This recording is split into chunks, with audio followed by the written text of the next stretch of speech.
গ্রামের নাম শান্তিপুর।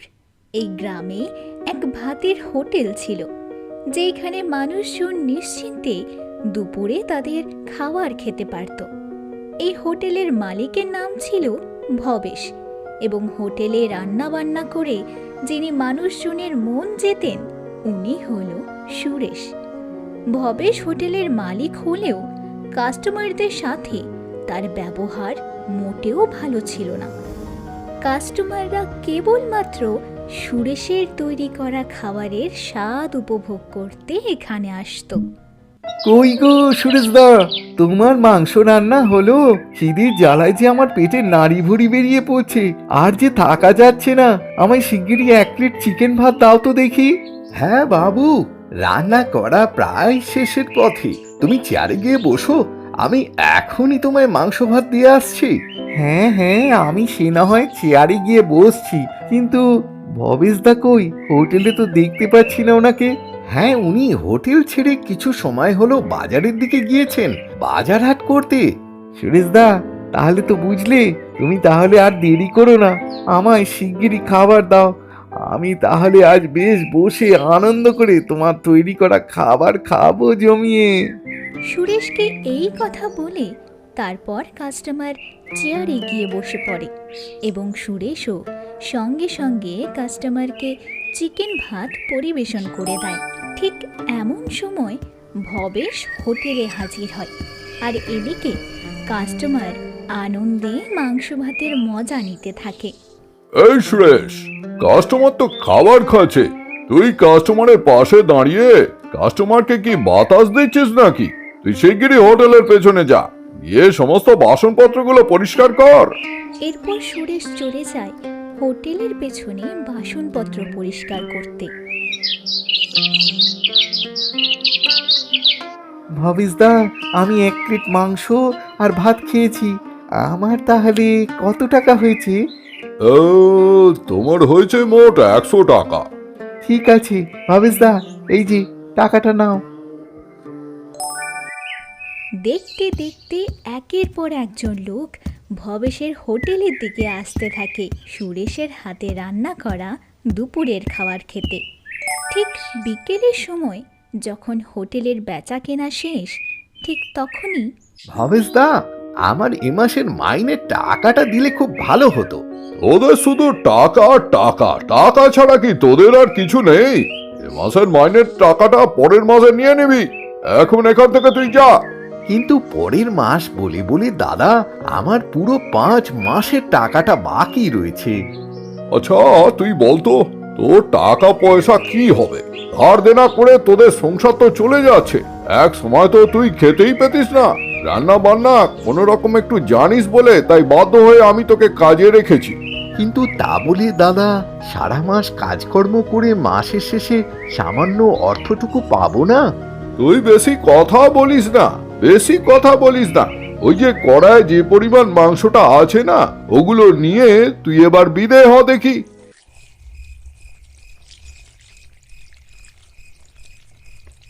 কই গো, তুমি এসেছো? হ্যাঁ গিন্নি, এই যে এইমাত্র এলাম। এই যে আজ সারাদিনের ব্যবসার টাকার ব্যাগটা নাও দেখি। আজ হোটেলের কেনা বেচা বেশ ভালোই হয়েছে বুঝি? কেনা বেচা তো বেশ ভালোই হয়েছে, কিন্তু বুঝলে গিন্নি, সুরেশ তার এই মাসের মাইনের বেতনের টাকাটা চাইছে। না না, ওকে এ মাসের বেতন টাকাটা দিলে হবে না। আমি তোমায় আগেই বলেছি আমি এ মাসে একটি সোনার হার নেব। বুঝলে গিন্নি, তাই তো আমি ভাবছি ওই সুরেশটার কি করা যায়। আমি বলি কি, সুরেশকে কাল থেকে হোটেলে কাজে রাখার কোনো প্রয়োজন নেই কেমন? তুমি তো ওর কাছ থেকে সমস্ত প্রকার রান্নাবান্না শিখে নিয়েছো, এবার থেকে তুমি একাই হোটেল সামলাও। কথাটা কিন্তু তুমি মন্দ বলনি গিন্নি। আমি ওকে কাজে রেখেছিলাম ওর কাছ থেকে কিছু প্রকারের রান্না শিখবো বলে। আমার যখন রান্না শেখা হয়ে গেছে, ও বেটাকে দূরে ফেলে দেয়াই ভালো। শুধু ভালো নয়, এইবার থেকে তুমি যখন রান্না করবে সর্বদা তেল মশলা অল্প পরিমাণে ব্যবহার করবে কেমন? কেননা রান্না খারাপ হলেও কাস্টমারদের বাধ্য হয়ে তোমার কাছে খেতে আসতে হবে, কেননা এই গ্রামে একটাই মাত্র হোটেল। কই গো, তুমি অমন মনমরা হয়ে বসে আছো কেন? তোমার শরীর ভালো আছে তো? বুঝলে গিন্নি, তোমার বলা কথা মতো আমি ভবেশদার কাছে এ মাসের মাইনের টাকাটা চেয়েছিলাম, কিন্তু উনি আমায় টাকাটা তো দিলেনই না, উপরন্তু বললেন এ মাসের মাইনের টাকা পরের মাসে নিয়ে নিবি। তাতে এত চিন্তিত হওয়ার কি আছে? আমি তো লোকজনের বাড়ি বাড়ি কাজকর্ম করে করে কিছু পয়সা তো উপার্জন করছি নাকি? কিন্তু তাই বলে আমি আমার কাজের পারিশ্রমিক পাবো না? এখন তুমি কি করবে বলো? শহরে বড় কোনো হোটেলে রান্না বান্নার কাজের খোঁজ তো পেলে না, তাই বাধ্য হয়ে তোমায় ভবেশদার হোটেলে রান্না বান্নার কাজ চালিয়ে যেতে হবে। পরের দিন প্রত্যেক দিনের মতো এদিনও সকালে সুরেশ এসে হোটেলে যত্ন সহকারে রান্না করতে থাকে। কিন্তু তখনই কি রে সুরেশ, তুই এখানে কি করছিস? কেন দাদা, প্রত্যেক দিনের মতোই আজও কাজে এসে আমি মাংস রান্না করছি। তুই এখনই এখান থেকে চলে যা। আজ থেকে তোকে আমি আমার আর হোটেলে কাজে রাখতে চাই না। কিন্তু কেন দাদা, আমি কাজে কি কোনো ভুল করেছি বুঝি? তুই কাজে কোনো ভুল করেছিস কি করিসনি তার কোনো জবাব আমি তোকে দেব না। আমার হোটেল, আমার ইচ্ছা হলে তোকে কাজে রাখবো, না ইচ্ছা হলে ঘাড় ধাক্কা দিয়ে বের করে দেবো। কিন্তু দাদা, এই মুহূর্তে তুমি আমায় কাজে না রাখলে আমি কোথায় গিয়ে কাজ করব?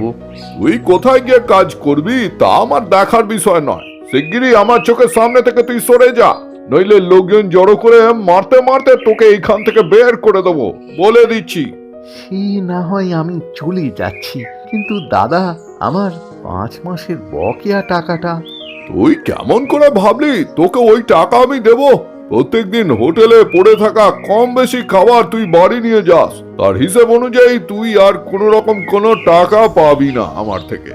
ভবেশের এমন ধরনের কথা শোনার পর সুরেশ দুঃখের সাথে ওইখান থেকে চলে যায়। যাও বাবা, কোন রকম শেষমেশ ব্যাটাকে আমার হোটেল থেকে তাড়াতে পেরেছি। কি গো, কি হলো? তুমি আজ এত শিগগির বাড়ি ফিরে এলে যে? বুঝলে গিন্নি, ভবেশদা আজ আমাকে হোটেল থেকে তাড়িয়ে দিয়েছে, বলল আজ থেকে আমাকে আর কাজে রাখবে না, উপরন্তু 5 মাসের মাইনের টাকাটাও দেবে না। সে না হয় ঠিক আছে, কিন্তু এমন পরিস্থিতিতে তুমি কোনো রকম ভাবে ভেঙে পড়ো না, বুঝলে? এই পরিস্থিতিতে ভেঙে পড়া ছাড়া আমাদের কপালে আর কি বা আছে তুমি বলো? আমি বলি কি, তোমার হাতের রান্না সবাই ভালোবাসে, তাই তুমি একটি নতুন হোটেল খোলো, কেমন? কথাটা তুমি কোনো রকম খারাপ বলনি কিন্তু গিন্নি, কিন্তু এত টাকা কোথায় পাবো? তা নিয়ে তুমি কোনো রকম চিন্তা করো না। অন্যের বাড়ি বাড়ি কাজ করে আমি যে টাকা পয়সা জমিয়েছি, সেই টাকা দিয়েই আমরা নতুন হোটেল খুলব। আমাদের রান্না হবে ইলিশ মাছের ঝোল ভাত, আর দাম থাকবে মাত্র 50 টাকা। কয়েকদিন পর সাবিত্রীর বলা কথা মতো সুরেশ একটি নতুন হোটেল খুলে বসে। আর এদিকে ভবেশের হোটেলে কাস্টমারদের প্রতি ভবেশের ব্যবহার এবং খাবারের গুণমান প্রতিনিয়ত খারাপ হতে থাকে। তুমি যাই বলো ভবেশদা, সুরেশদাকে তুমি তোমার হোটেল থেকে তাড়িয়ে দেওয়ার পর থেকে না, তোমার হোটেলের খাবার মুখে দেয়া যাচ্ছে না। কেন, সুরেশ কি রান্নার সময় মধু দিত নাকি? আর আমি কি রান্নার সময় তেঁতো দিই বুঝি যে আমার খাবার আর মুখে দেওয়া যাচ্ছে না? তা ঠিক নয়, তবে সুরেশদা সর্বদা আমাদের টাটকা খাবার খাওয়াতো, আর তুমি সবসময় আমাদের বাসি নষ্ট খাবার খাওয়াও, তার সাথে আবার বেশি টাকাও নাও। তোর খাবার খাওয়া হয়ে গেছে, তুই কথা কম বল। তাড়াতাড়ি আমার টাকা দে আর এখান থেকে চলে যা তো দেখি। ঠিক আছে ঠিক আছে, তোমার খাবার দাম দিয়ে আমি এখান থেকে চলে যাচ্ছি। তোর হয়েছে মোট 100 টাকা। ঠিক আছে ভবেশদা, এই যে টাকাটা নাও। ভবেশদা, তোমায় একটা কথা বলে যাই, শোনো। এই গ্রামে একটা মাত্র হোটেল বলে তুমি আমাদের সাথে যা খুশি তাই খারাপ ব্যবহার করছো, তবে আর বেশি দিন নেই। তোমায় একটা কথা বলার উদ্দেশ্যেই আমি এখানে এসেছি। ওইদিকে সুরেশদা আজ নতুন হোটেল খুলেছে। এই বলে কাস্টমার ভবেশের দোকান থেকে চলে যায় এবং ভবেশ কাস্টমারের কথা শুনে রাগে ফেটে পড়ে। এ কি, আমি কি শুনছি সুরেশ নাকি আজ নতুন হোটেল খুলেছে? তাই বলি প্রতিদিনের তুলনায় আজ আমার হোটেলে কাস্টমারদের ভিড় এত কম কেন? হোটেল খোলা মাত্রই প্রথম দিনে সুরেশের হোটেলে ইলিশ মাছ ভাত খেতে লোকজন আসতে থাকে। সুরেশদা, শুনলাম নাকি তোমার হোটেলে মাত্র 50 টাকায় ইলিশ মাছ ভাত পাওয়া যাচ্ছে। কই, আমায় 1 প্লেট মাছ ভাত দাও তো দেখি। ঠিক আছে, তুমি গিয়ে বসো, আমি তোমায় এক্ষুনি খাবার দিয়ে আসছি। কাকু, আমার তাহলে মোট কত টাকা হয়েছে? তোমার হয়েছে মোট 50 টাকা। ঠিক আছে কাকু, তা এই যে টাকাটা নাও। এমনই একের পর এক কাস্টমারের জমায়েত প্রতিনিয়ত সুরেশের হোটেলে হতে থাকে। কয়েকদিন পর না না, এমন ভাবে চললে হবে না। দিনকে দিন আমার হোটেলের সমস্ত কাস্টমার আমার হোটেলে না খেয়ে সুরেশের হোটেলের খাবার খেয়ে নিচ্ছে, আর প্রতিদিন আমার তৈরি করা খাবারগুলো নষ্ট হচ্ছে। শিগগিরই ওর কিছু একটা ব্যবস্থা আমাকে করতেই হবে।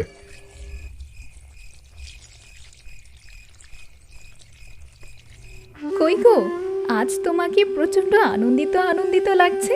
হোটেলে আজ কেনা বেচা বেশ ভালোই হয়েছে বুঝি? তুমি একদম ঠিকই বলেছ গিন্নি। বুঝলে তো, টাকাই হচ্ছে পুরুষের কাছে আসল সুখ। আমি ভাবছি এই সুখ কতদিন আমাদের কপালে থাকবে। আমি তোমায় বলছি, সর্বদা তুমি যদি সৎ পথে তোমার এই হোটেল চালিয়ে যাও, তাহলে কোনো দিনই কেউ তোমার এই শখ ছিনিয়ে নিতে পারবে না। কি গো, কি হলো? তুমি অমন চুপ করে আছো কেন? আজ বুঝি তোমার হোটেলে কেনা বেচা ভালো হয়নি? গন্নি, আমার মনে হয় তোমার কথা শুনে সুরেশকে হোটেল থেকে তাড়িয়ে দিয়ে ভুল করেছি। না হলে আমাদের আজ এই দিনটা দেখতে হতো না গো। তুমি একেবারে ঠিকই বলেছ। সুরেশকে এইভাবে তাড়িয়ে দেওয়াটা আমাদের একেবারে উচিত হয়নি। কিন্তু আমি ভাবছি সুরেশের হোটেলটায় যদি না থাকে তাহলে কেমন হয়? তুমি কি বলতে চাইছো? আর তাছাড়া ওখান থেকে সুরেশের হোটেলটাকে আমরা তুলবই বা কেমন করে? সুরেশের হোটেলকে তুলতে হবে না, তার পরিবর্তে কাল রাতে তুমি ওর হোটেলটাকে আগুন লাগিয়ে ছাই করে পুরো মাটিতে মিশিয়ে দাও। ঠিক পরের দিন রাতের বেলায় গায়ত্রীর বলা কথা মতো ভবেশ সুরেশের হোটেলে আগুন লাগিয়ে দেয়। বাস, আমার গিন্নির বলা কথা মতো সুরেশের হোটেলে আগুন লাগানো হয়ে গেছে। না থাকবে বাঁশ, না বাজবে বাঁশুরি। লোকজন দেখে ফেলার আগেই শিগগিরই এখান থেকে পালিয়ে যাই। পরের দিন সকালে সুরেশ তার পড়ে যাওয়া হোটেলের পাশে দাঁড়িয়ে কাঁদতে থাকে। হে ভগবান, সত্যি কি আমার কপালে কখনো সুখ নেই? সর্বদা দুঃখের সাথে জীবন কাটাতে হবে আমাকে। না, আমি কোনো রকম ভাবে আর ভেঙে পড়ব না। আমি নতুন করে আবার হোটেল খুলব। মনের মধ্যে একগুচ্ছ সাহস নিয়ে সুরেশ তার পুড়ে যাওয়া হোটেলের কাছ থেকে চলে যায়। কয়েকদিন পর একটি ঠেলা গাড়িতে করে সুরেশ কেবলমাত্র ইলিশ মাছের ঝোল ভাত বিক্রয় করতে থাকে। দাম সেই আগের মতোই, মাত্র 50 টাকা। সুরেশ তার ঠেলাটিকে ঠেলে তার আগের পুড়ে যাওয়া হোটেলের পাশে নিয়ে আসা মাত্রই লোকজনের জমায়েত হতে থাকে। বাবু, আমায় 1 প্লেট মাছ ভাত দাও তো দেখি। ঠিক আছে বুড়িমা, আমি এইক্ষুনি আপনাকে খাবার দিচ্ছি। তোমার হোটেলে আগুন লেগে যাওয়ার পর আমরা ভেবেছিলাম আমাদের হয়তো আবার ওই ভবেশের নষ্ট হয়ে যাওয়া খাবার খেয়ে দিন কাটাতে হবে। হ্যাঁ, তুমি একদম ঠিকই বলেছ দিদা। সুরেশ তো আবার নতুন করে এইভাবে ব্যবসা শুরু করবে, তা তো আমরা কখনো স্বপ্নেও ভাবিনি। বুঝলে সুরেশ, এমন ভাবে দাঁড়িয়ে দাঁড়িয়ে তোমার তৈরি টাটকা ইলিশ ভাতের স্বাদ উপভোগ করব, তার আনন্দটাই সবার থেকে আলাদা। এইভাবে দাঁড়িয়ে দাঁড়িয়ে কাস্টমারেরা সুরেশের তৈরি ইলিশ ভাতের মজা নিতে থাকে এবং এইভাবেই সুরেশ তার নতুন কায়দায় মাছ ভাতের হোটেল চালিয়ে যায়। এইভাবে চলতে চলতে একদিন ভবেশ তার হোটেলে কেনা বেচা কমে যাওয়ায় ভীষণ চিন্তিত। আর তখনই ভবেশের হোটেলের উনুন থেকে আগুন হঠাৎই তার হোটেলে ছড়িয়ে পড়ে।